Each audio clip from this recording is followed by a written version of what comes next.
Hi Matt, I'm in the shed. It's a little chilly, so that's why I got the hat on. Just making a little video of my workbench. Now, believe it or not, under here is a workbench. You can see the work on the gate that I've been doing. I've just been messing around with the lock and fitting that at the moment. But here we've got the workbench. It's actually made of 3 20cm planks. So this is quite a thicker one. This is half the size, and again another thicker one, and then there's some edge pieces that fit into each of the legs that you can see there, and underneath is quite sturdy base to it, so quite thick. I think these are about 80mm, so 8 centimeters. What I've noticed, and I need to play around with, is this gadget here.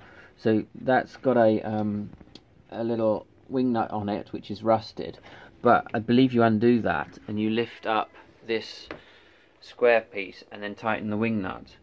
And what that is good for is if you've got some planing to do, you can put your timber here up against this end and set the right height so you don't plane into it, and then you can just use it to plane across into it, and then all your debris falls off.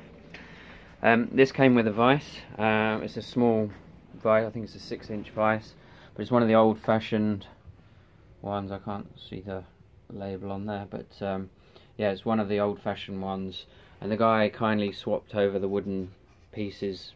Basically, you clamp your piece of wood that you're working on inside, so you don't want the metal touching it, because it pinches in, it will mark the wood straight away. So if you have other wood clamping it, it works really well.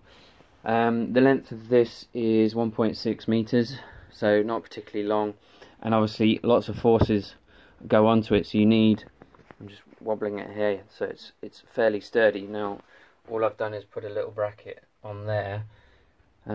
This is not the actual position that it needs to go in, so once I've done the electrics, the first fix, second fix, I'll put the insulation. I've got a couple of rolls of insulation, so there's one there, there's one down there. I'm actually going to put some waterproof breathing material inside, and then I'll insulate it, so it'll just stop a little bit of the moisture that might want to come through. So once all the plasterboard is up and the electrics is done, then I'm going to move the workbench into a bigger area, because basically you need the height to work on, and sometimes I'm clipping the ceiling, so I'm going to move it onto this side. And you need a fair bit of space. I've got about 1.7 meters width, and a few times, certainly with this massive gate, it's about 1.9 meters.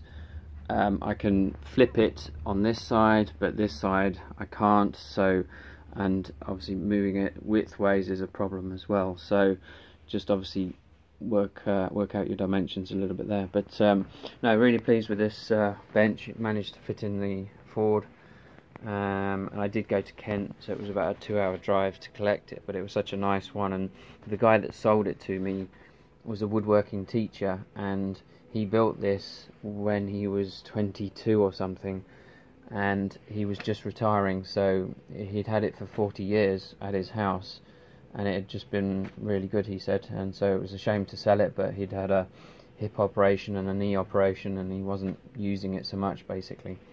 So I said I'd give it a good home, and in fact I'm going to make a little video and send it to him once it's installed, so he can see that it's in use. So yeah, anyway, good luck with that project, and I'll catch up with you later. Cheers.